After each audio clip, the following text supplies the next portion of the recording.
We'll start at the cover of the Berkshire Hathaway annual report. And what's most notable about the cover is how unnotable it actually is. This cover is basically unchanged uh, for 50 years. Berkshire changes the color every year. And in 2001, they had a little flag after the 9/11 attacks, but otherwise, the Berkshire report, this is the most color you're going to see in the report. And that is by design because they want it to stand out on its own, the words to stand out on their own. And the report is intended for shareholders to digest information and pictures and production that you see in some other annual reports are notably and appropriately absent from the Berkshire report. I have a blank page here. So here's a table of contents, and you can see there's a few things here, but essentially the report, this whole 144-page report, is divided up into basically three sections. You have the chairman's letter, you have the 10K filing, which is the filing that Berkshire makes quarterly and annually with the SEC. And then you have some appendices with some various information about the operating companies.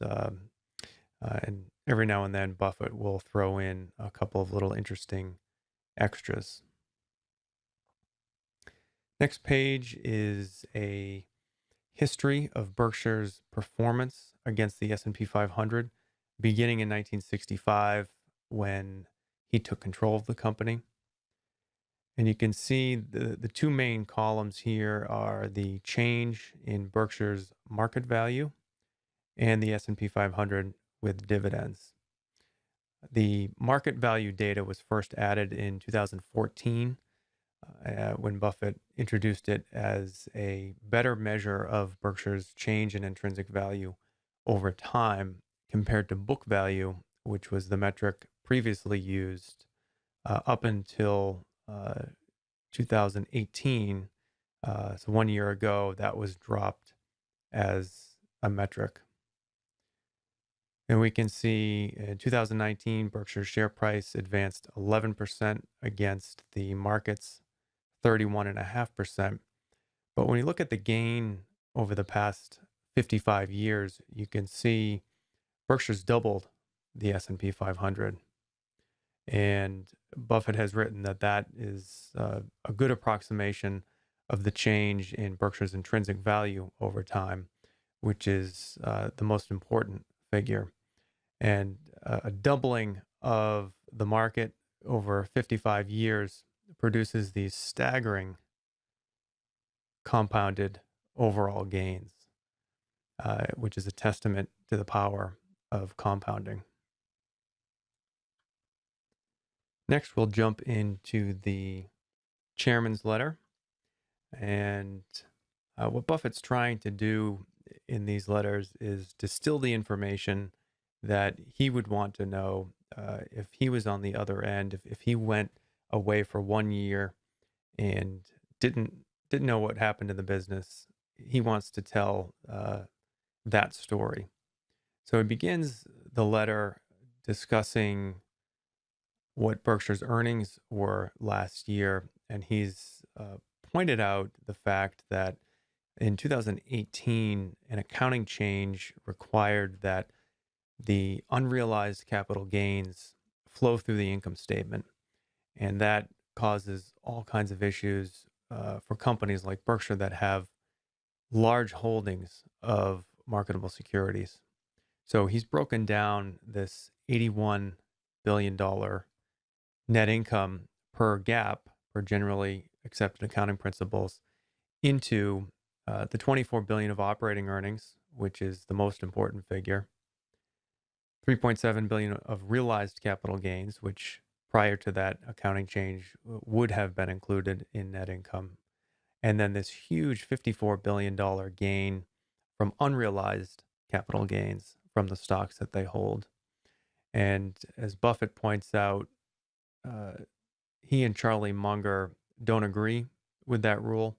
They think that it causes too much noise in the financial statements and basically causes the net income figure to lose any kind of analytical value, and can actually be a negative if shareholders are learning about the company's prospects through reporters that only use the net income figure, which can lead to some crazy changes. And he points out a perfect example: 2018, the unrealized gains caused almost $21 billion downward revision of what net income would have been. So Berkshire only reported $4 billion of income, but yet in 2019, GAAP earnings are $81 billion, and this 1,900% increase in GAAP earnings is quite the headline, but it does not reflect the true earnings of the business, which Buffett points out here were basically little changed from the prior year, and that's that 24 billion operating earnings, which Buffett places his focus on. He does mention that the stock holdings are very important. $200 billion worth of stocks are very important to Berkshire's well-being over time, and he expects that over time they'll go up, but in an unpredictable and highly irregular fashion. And he has a segment here proving why that is the case. And he references this book from 1924 by Edgar Lawrence Smith called Common Stocks as Long-Term Investments. And the crux of the matter, which is right here in the headline, is that retained earnings are hugely important to the long-term outperformance of stocks over bonds. And John Maynard Keynes reviewed Smith's book, and the sentence here talks about the fact that companies that don't pay out all of their earnings in dividends, that's what leads to compound interest, and that's what leads to dividends increasing over time. And of course, Berkshire has not paid a dividend since 1967. And while no capital has come out as dividends, its ability to distribute cash to shareholders has gone up every year. And the earning power of the company is what counts. And the earning power per share is what delivers value ultimately to Berkshire shareholders, as well as the shareholders of Berkshire's investments. This little section here talking about essentially he's pointing out the fact that it's no secret. It wasn't any secret. Carnegie, Rockefeller, and Ford and others built these very profitable businesses that everybody could see was a result of earnings being reinvested. But for some reason, when businesses were sliced into stocks, people kind of went crazy, and they could not connect, for some reason, the fact that the small pieces of stocks that they were buying represented a piece of businesses. And that's how Buffett and Munger and value investors look at stocks, is pieces of a business. Buffett then takes us into Berkshire's own operations to talk about how this has happened over time. And so over the previous 10 years, Berkshire's had depreciation charges of $65 billion. So its investments in fixed assets have declined in value, have worn out, and have required replacement. And on top of that replacement, Berkshire has invested essentially double this amount. So their investment in property, plant, and equipment went down by $65 billion, but then it went up, in this simplistic example, by $121 billion, for a net increase in productive assets that are employed at Berkshire. He talks about the basically the process that Berkshire undertakes to continue to add value to shareholders with its retained earnings. So they first look to invest in existing uh, operations. Then they look to buy new businesses, and those new businesses must earn good returns on the net tangible capital that's required in their operation. Uh, Run by honest and able managers and available at a sensible price. And Berkshire is unique in that it has many different avenues for capital allocation. So it can take care of existing operations and expand where that makes sense. It can buy whole businesses, and it can buy parts of businesses, these non-controlling interests, which are otherwise known as publicly traded companies. So there are huge advantages to the way Berkshire is structured. Um, and Buffett wants readers to know that depending on which approach Berkshire takes, uh, they will, from an economic standpoint, make the most intelligent decision. They don't care what the accounting implications are, but that doesn't mean it's important. And in Buffett's letters, he takes great pains to point out where accounting and economics diverge. And that's what he does in this next section. So the wholly owned businesses that Berkshire has an interest in, those earnings go right to the bottom line. That's a pretty straightforward way of looking at things. But Berkshire's investments in marketable securities, only the dividends go to Berkshire's bottom line from an accounting standpoint. But Buffett is uh, very clear to point out that these earnings that aren't distributed by the companies, just like Berkshire's own retained earnings, are enormously valuable. And these businesses are investing in their own business organically, or they might be repurchasing shares, which causes Berkshire's interest in future earnings to go up. So he's laid out the 10 largest holdings here. And these 10 largest holdings, because of the concentration that Berkshire has in its portfolio, represent the bulk, the vast majority of the investments. So it's a pretty close approximation of what Buffett has called look-through earnings in the past, where he's taken the uh, undistributed earnings of its investees and added it to Berkshire's own earnings to come up with this look-through earnings to get a truer sense of Berkshire's economic earning potential. He did that many years in the past, and he's sort of resurrecting it here in a way. And what's interesting, we can point out a couple of different examples.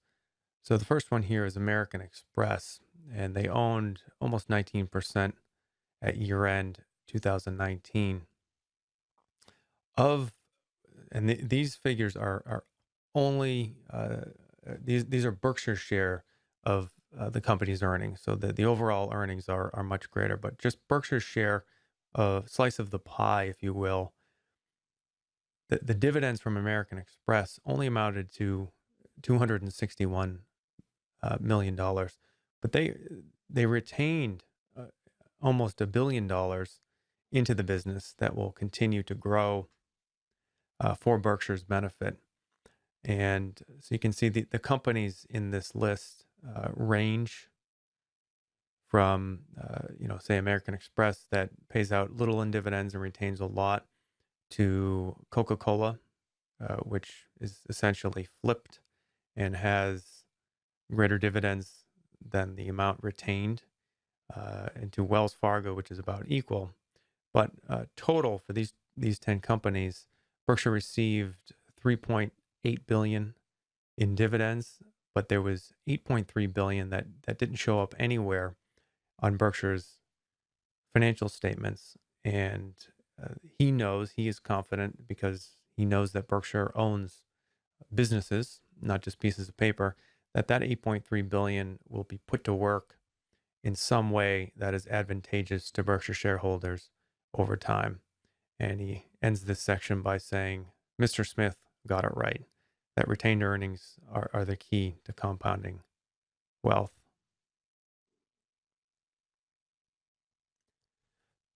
Berkshire's businesses, the wholly owned businesses, are split into two broad categories: the non-insurance operations and the insurance operations. And so Buffett's letter continues with a discussion on the non-insurance businesses. And almost every year he talks about the mistakes that he's made over time in acquiring subsidiaries. Uh, Sometimes he's been quite harsh on himself in terms of the value, even quantifying some of the value that Berkshire would have had he not made the mistakes. But over time, these acquisitions have made a lot of money for Berkshire, and he likens acquisitions to a marriage. Everyone at the beginning, it's always a joyful event, but sometimes things go awry.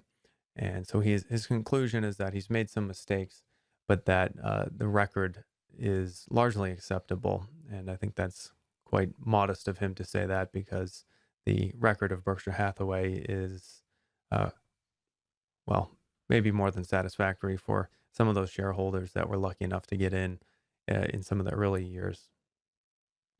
And a key point here, what he's saying is that the poor businesses, the ones that stagnate, they actually shrink much faster than as a percentage of Berkshire's capital, so that the good businesses are getting better and growing at the same time as the poor businesses stagnate. And so they, over time, far outweigh the mistakes that have been, although those mistakes have certainly hurt uh, when they've been made.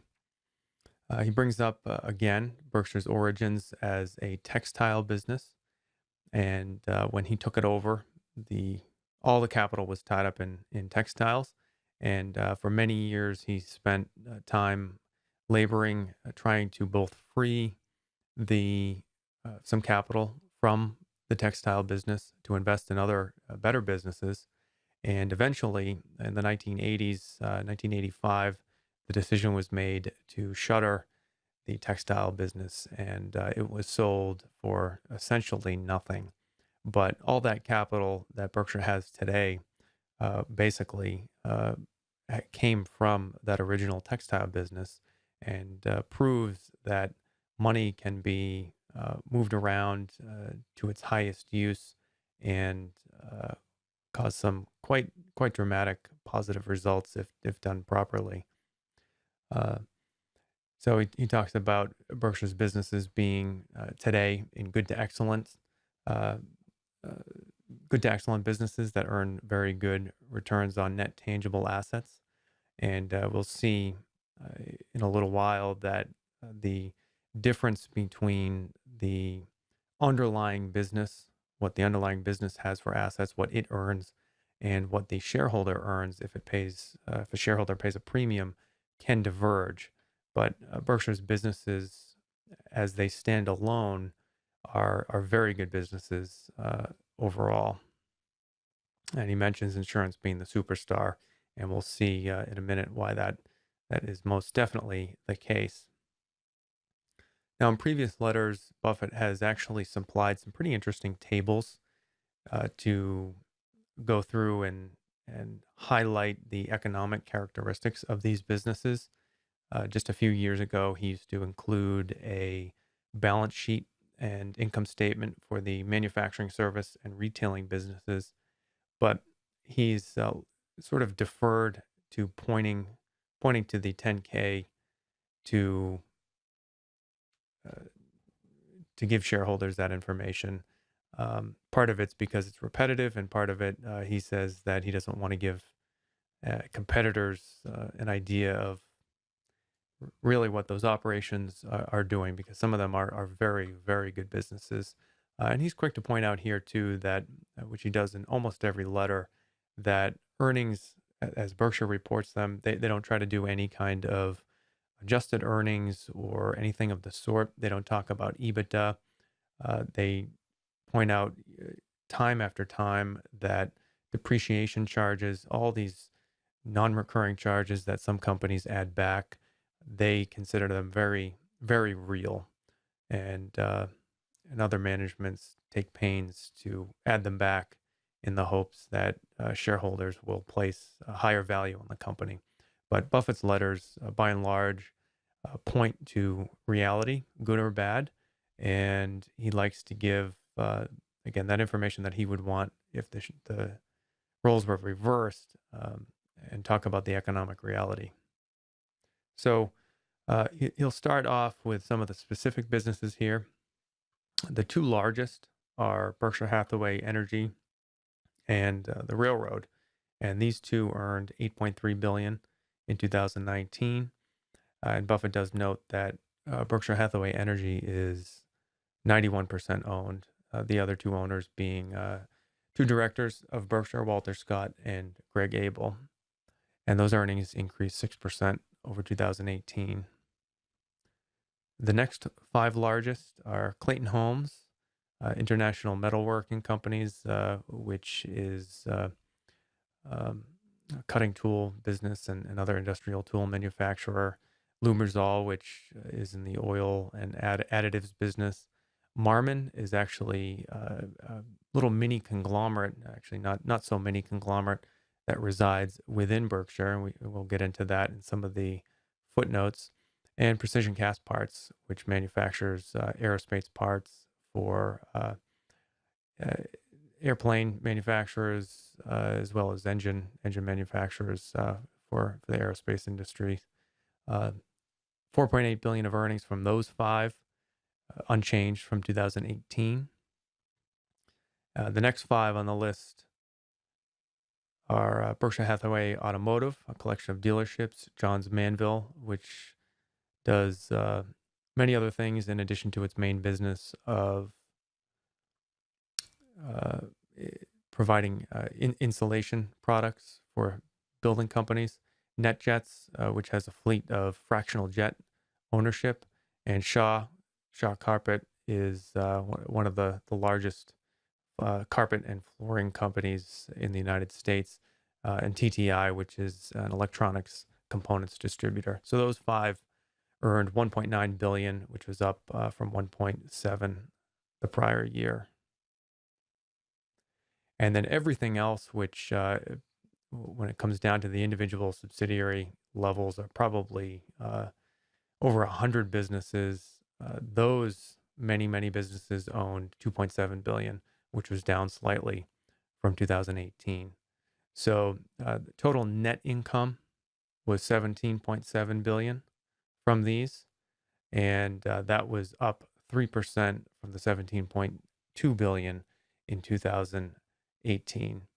And this figure, remember, this is just the non-insurance businesses.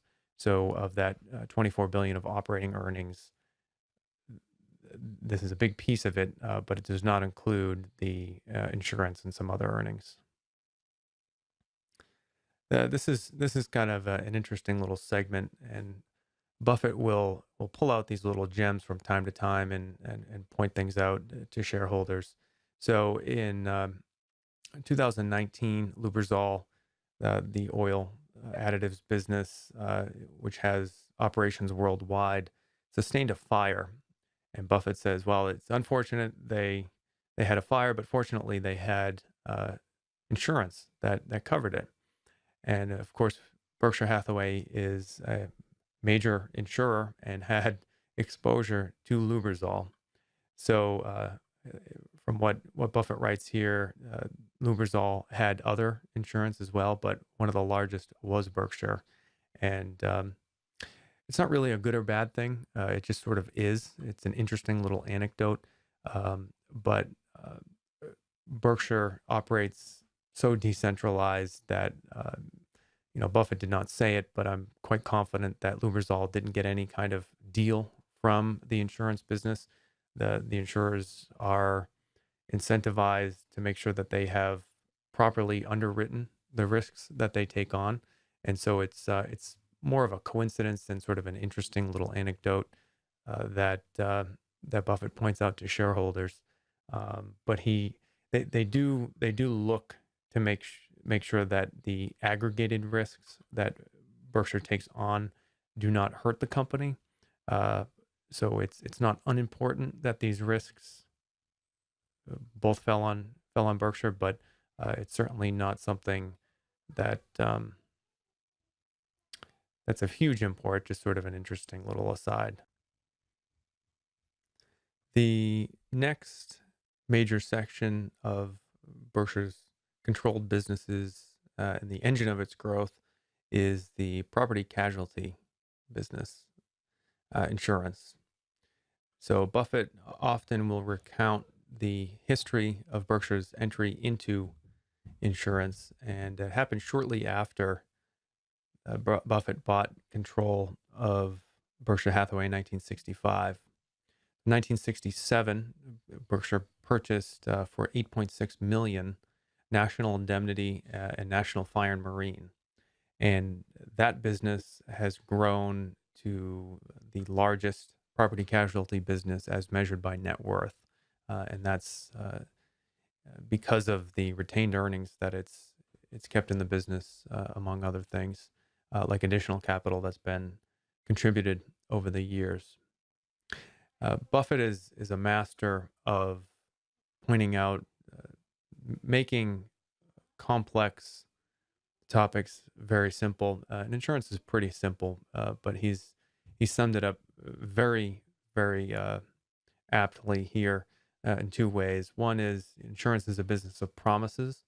So Berkshire has these promises that it will pay, and it's built up a significant reputation that it will honor its commitments no matter what happens.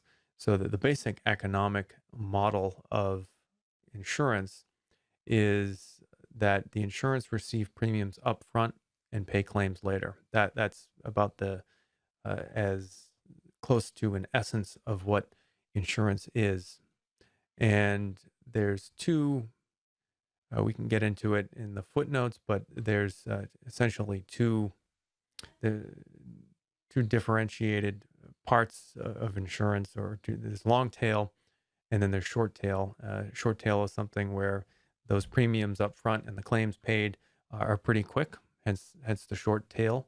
And then there's long tail business, which, as Buffett notes here, claims from asbestos, workers' comp, and some other type of long duration insurance contracts are called long tail because they take so long to pay out. And during the time that those claims are essentially waiting to be paid, the insurer gets the benefit of holding that money. So it's a collect now, pay later model. And the amount that is due ultimately to policyholders is called float.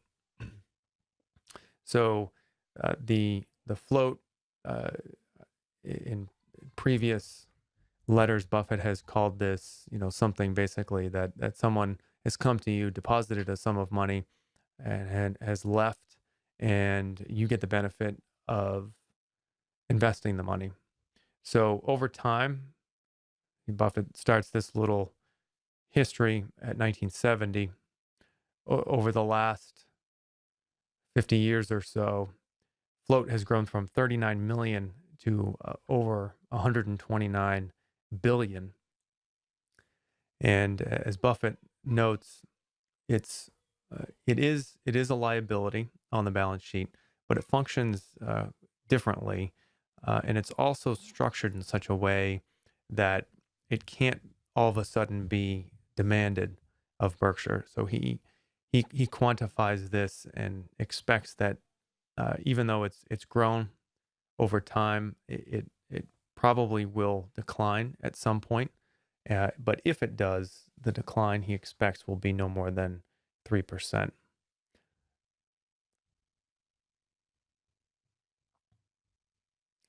The other function of insurance, which is uh, quite significant in Berkshire's case, is so in addition to having all of that float, the if an insurer is good at underwriting risks and it has properly priced those risks, it can, in addition to that money that it invests and gains the benefit of that investment, it can earn an underwriting profit.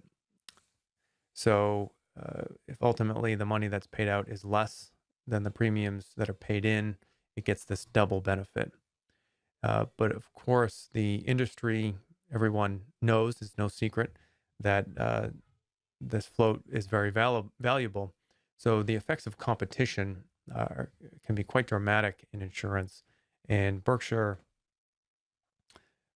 knows this and only will write risks when it thinks it can be properly compensated for taking on those risks. But the effect is that it drives down pricing from time to time to levels that are quite unsatisfactory.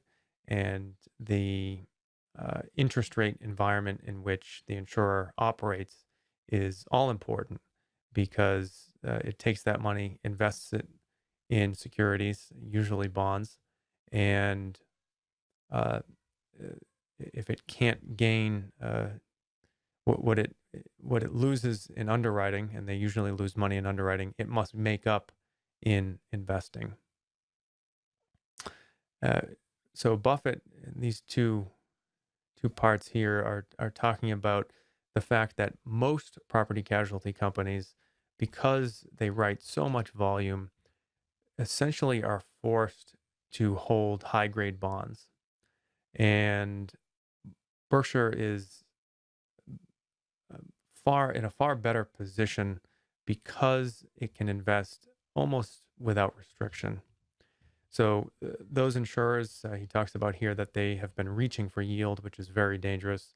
But because Berkshire is so financially strong, it can invest in common stocks. It actually has its railroad is actually resides within National Indemnity, which provides significant recurring cash flow that benefits the insurer and its claimants. And so Berkshire has all these other options open to it. So its conservatism in some ways actually becomes its advantage because it does not write so much business. It has that flexibility on the other side. And Berkshire's record of underwriting is Buffett calls it excellent, and it is excellent. So in the 16 of the last 17 years, Berkshire's underwritten to a profit. So it's had the use of all that float, and it's received a profit on top of that. And that sum is no small figure. So for 17 years, over that 17-year period, Berkshire owned or gained rather $28 billion, 400 of which was 2019, and there was a $3.2 billion loss in 2017, which is for the risks that Berkshire insures, and Buffett has talked about it for many years, and he talks about it in this paragraph down here that while profits might materialize over time, any given year or even a couple of years in a row, they just don't know. There could be big losses, and it's an advantage by design and by intention that Berkshire does not care whether it loses money, only that it properly prices risks. So if there's a couple of years of big losses, but they've been properly priced, that is okay with Buffett, where others may not be willing or able to take on such risks. Buffett and Berkshire actually benefits to quite a degree. One thing Buffett does frequently in his letters is pulls out some nice little tidbits of the business, as well as uh, praising the managers that Berkshire has. So over the years, he's praised Ajit Jain, who is responsible for all of the insurance operations, uh, for adding significant value to Berkshire. And one of those ways that that Jane's has added value was the purchase of Guard insurance in 2012. There's a couple interesting things with this section to illustrate the degree to which Buffett, as CEO, delegates authority to the managers. He talks about right here that Jane called him to tell him that he was buying a company. So it wasn't to ask him; he was telling him that he was buying Guard insurance. And Buffett has seen what Ajit has done over the years and has complete confidence in him. So it's just one little subtle bit to point out in this section. So Guard, they purchased it for $221 million, which was roughly its net worth, and since that time, it's grown its premium volume almost 400%, as well as that float that it generates by 265%. And Buffett has named Cy Fogel in his letter to, he does this from time to time, and it certainly would be motivating to see your name and praise in Buffett's letter. So that was sort of the broad overview of the two main business lines of the controlled companies. And now Buffett will take, usually in his letters, he'll point out a couple of different things. In 2019, it marked the 20th anniversary of Berkshire buying into Berkshire Hathaway Energy, which 20 years ago was called Mid-American Energy. It was the Iowa-based utility that served as a springboard to acquire a host of different assets under the now umbrella Berkshire Hathaway Energy. And what's really astounding about what they've done is so the utility industry is heavily regulated, and essentially the utility gets a monopoly. It gets a fixed rate of return on the assets that it employs. And so if it has higher costs, it passes along those costs to its customers. But Berkshire Hathaway Energy does such a good job in its operations, and it actually works to pass along significant savings to its customers. So when it bought Mid-American in 2000, its customers in Iowa paid an average of almost 9 cents a kilowatt hour. Prices have only gone up less than 1% a year, which is astounding. And they've promised that there'll be no base rate increase through 2028, which is just incredible. And that is made even more amazing by the fact that there's another utility in Iowa whose rates are after one rate increase that's going to be put into effect 70% higher than Berkshire Hathaway Energy's. So over time, Berkshire Hathaway Energy has cultivated an enormously valuable reputation of its own by lowering the cost of energy for its customers, and regulators understandably love it to come into their markets. So another extraordinary fact about the Iowa utility, which is called Mid-American. Mid-American in 2021, so it's very close it's very close today to generating the entirety of the wind, the entirety of the electric resources that its customers use by wind. And that has caused it to garner some pretty big clients. And one of those is Google, which there are a lot of server farms, high-tech companies that use a lot of computing power and therefore a lot of electricity have actually moved to Iowa because of Berkshire Hathaway Energy's work in keeping costs down. So it's one of these, another subtle advantage that Berkshire has, and speaks to the quality of the company and its management. One of the reasons why it's able to do what it does and invest so heavily is because it's owned by Berkshire Hathaway and it doesn't pay out dividends. So most utility companies are sort of these big, boring companies that borrow a lot of money. They pay out a lot of dividends, and they're popular with retirees and others looking for regular dividend income. But under Berkshire Hathaway Energy has never paid a dividend, and it's retained $28 billion. So that makes it an outlier. And what it's done is it's taken that 28 billion, used additional debt, which is appropriate because it is such a stable business, and it's grown to an enormous operation. And Buffett points out the fact that essentially no one else can take over such huge projects that Berkshire Hathaway Energy could. And he's put a figure on it at $100 billion or more.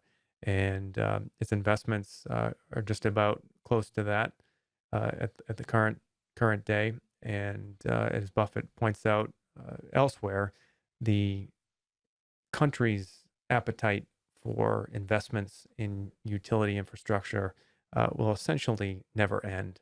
And that gives Berkshire Hathaway Energy a huge, huge runway into the future.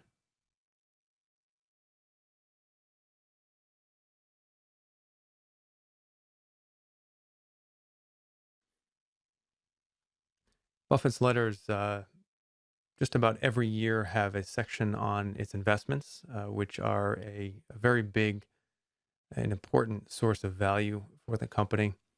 And right off the bat, he's telling us so Berkshire owns about 27% of Kraft Heinz.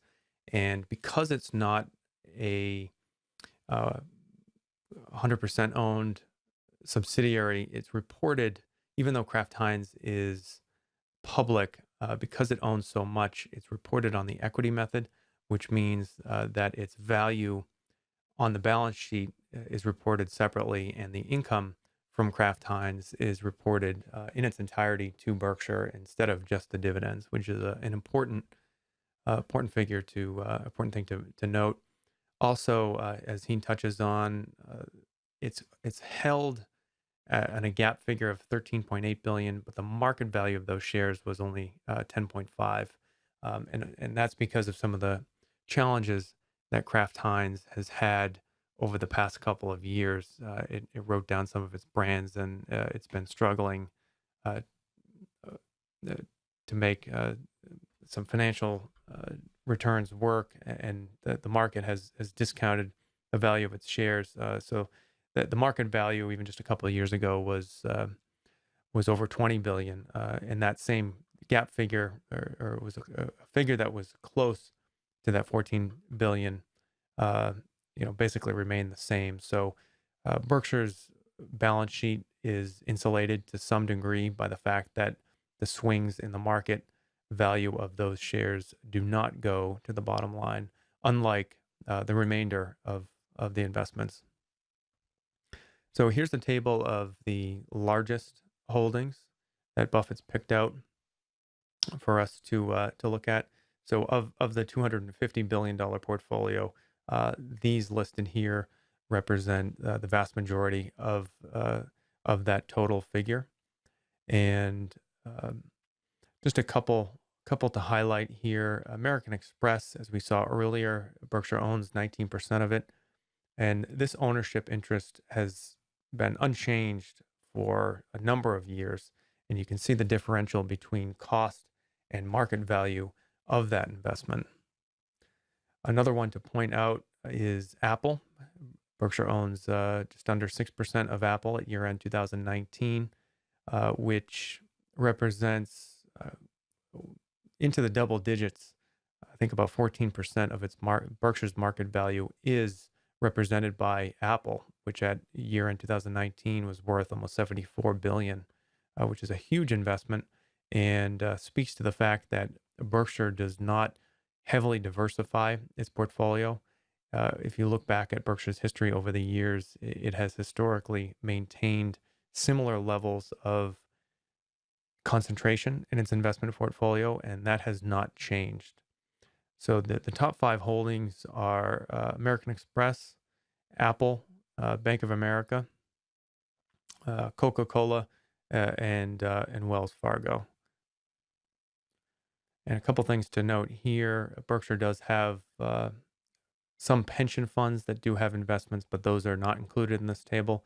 This table only represents the shares that are uh, owned by the company and therefore shareholders. And included in this other category is a $10 billion investment in Occidental Petroleum that Berkshire just recently made at the end of 2019.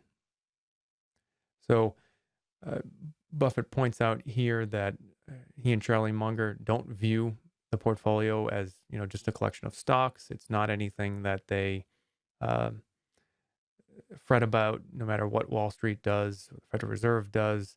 They are businesses, so they think of them almost identically to the holdings that they have 100% ownership in. And Buffett picks out a really interesting fact here that the businesses as a whole listed in the table above, they earn more than 20% on the net tangible equity that's required to run the business, and without incurring a lot of debt. So they're very, very good businesses. Berkshire has paid a premium to acquire most of these, but as time goes on and these businesses are able to invest in other projects in similar rates of return, Berkshire will benefit over time, and one can see how he's has that confidence that those capital gains will materialize over time.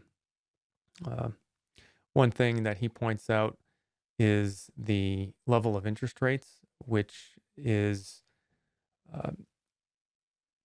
has a couple of effects, but he's sort of, well, he says it's mind blowing that companies are able to return and earn such high returns when capital is so cheap, and which speaks to the competitive advantages and the moats that those businesses have.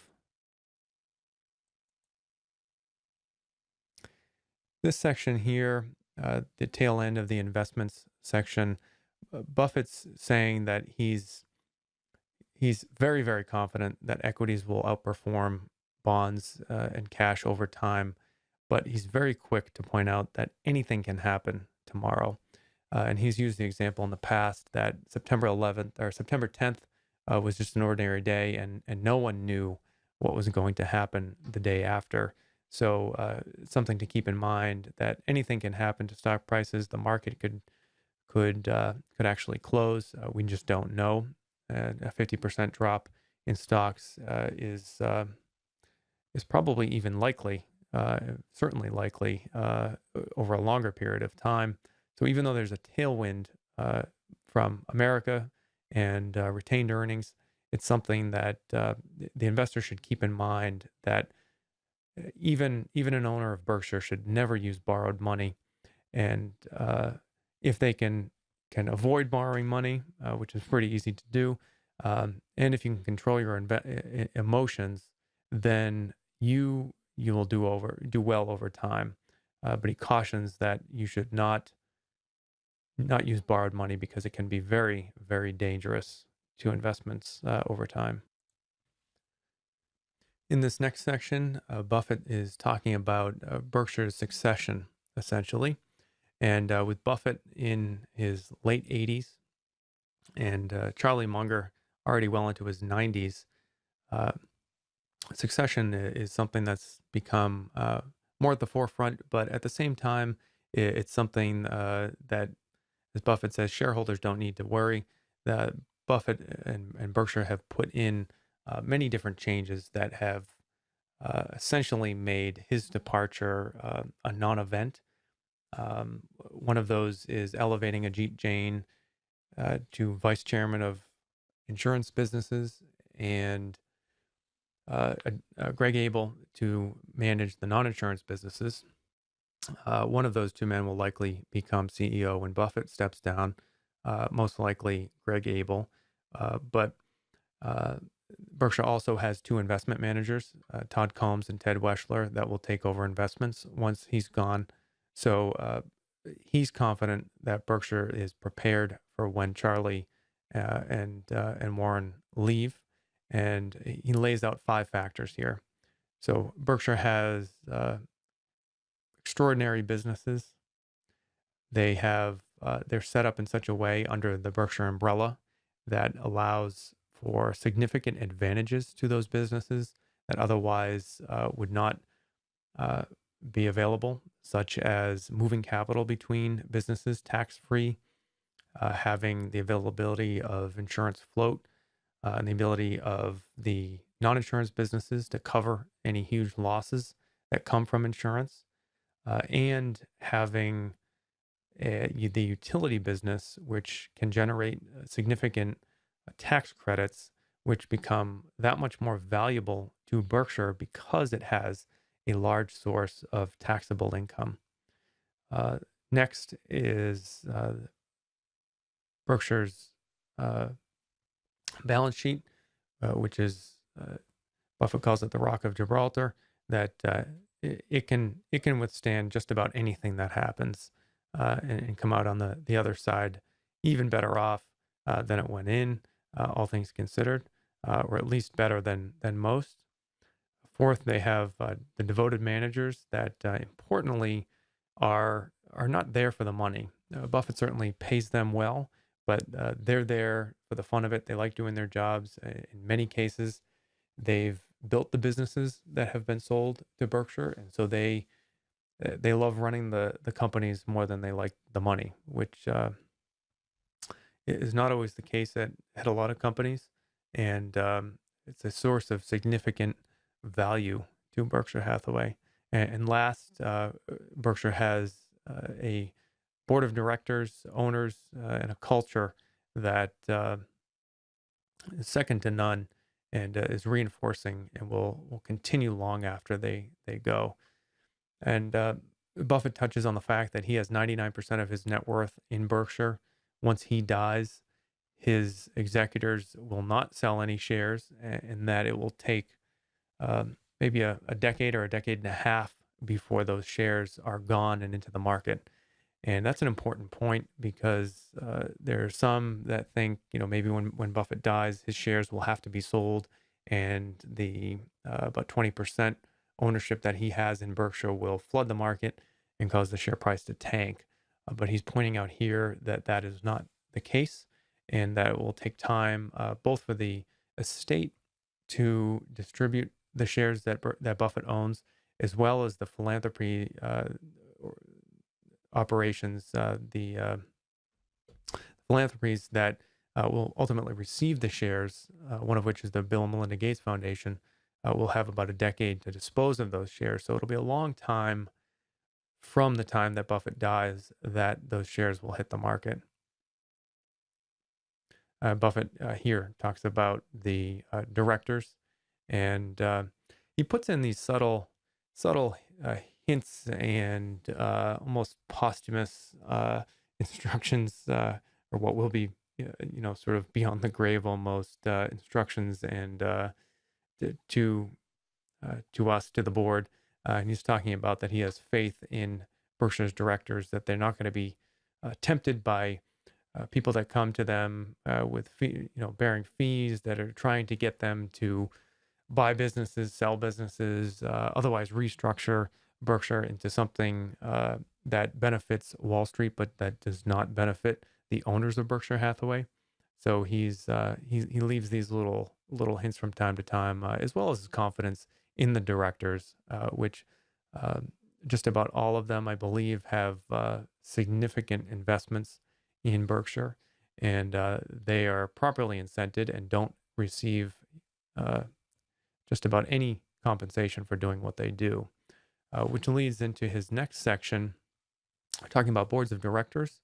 And Buffett notes that over the last 62 years, he's served on 21 boards. These boards down here, which range from Berkshire itself to Sanborn Map, which was one in the 60s that he was on, and some of these other names that are familiar even today, but others that have since gone away. Talks about women in the boardroom, um, uh, proxy material, and here's one thing that is pretty important, that CEOs can be quite commanding figures. They often get into their position by being assertive, and but reviewing their performance is very important. And there's actually a rule now that CEOs must essentially leave the room from time to time to allow the board to talk about their performance. Um, but Buffett does note in these next paragraphs that the CEO, a strong CEO, will often get his or her way. And again, he sums it up here in a very, really simple quip: "Don't ask the barber whether you need a haircut." So independence is another, director independence is another uh, area that Buffett has touched on over the years. And he talks about the fact that, even some of Berkshire's directors, I think he's used Ron Olson from time to time. Uh, Ron Olson has a big investment in Berkshire that makes him, by SEC rules, not an independent director, which Buffett kind of thinks is nonsense, because Olson, as well as certainly Buffett himself, and others that have a huge level of investment in Berkshire, are properly incented to see the welfare of the company. But yet, there are directors who are paid hundreds of thousands of dollars a year to sit on boards that need the money, that it actually is a large part of their income. So they're classified as independent, but yet uh, don't really have that level of independence that a director that owns shares purchased with their own money uh, will have. Continue on here. And, he does note all the boards he's been on. Most of the directors, they're good people. It's just the fact that they don't have the proper business training. They have skills that are elsewhere, and uh, again, this is Buffett has used this analogy of Bobby Fischer from time to time, that you can beat Bobby Fischer, you just can't play him in chess. So he just talks about the fact that directors are good people, but really good directors have to be business savvy. They have to be interested in the business, and have an interest in the company that's materializes because they've purchased an interest in the business with their own money.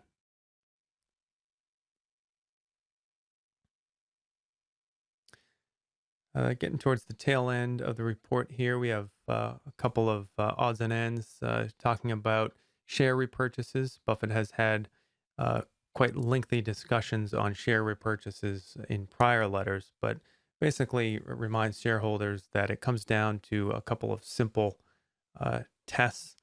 That the first, the business has taken care of any internal needs that it has, but beyond that, Berkshire will only buy back stock if it's selling for less than it's worth, because otherwise it destroys the value of the shares that are remaining to the benefit of those that are leaving. Um, in 2019, Berkshire spent $5 billion, which is a large number, but it only repurchased 1% of the business, which was trading at an average market cap of about $500 billion. And Buffett provides a little hint here that they were okay buying the shares, but they're spending uh, a real amount of money, 95 cents, to buy back an estimated $1 of value. So he's hinting here towards what he thinks Berkshire's value is, that he wasn't very excited to buy shares at that price, but that if they go down, they'll be aggressive in repurchasing them. He even includes a number here. If you own 20 million of Berkshire stock, you can actually sell it to the company directly. Um, Another interesting little tidbit: Berkshire in 2019 paid 1.5% of all the income taxes paid by all of corporate America.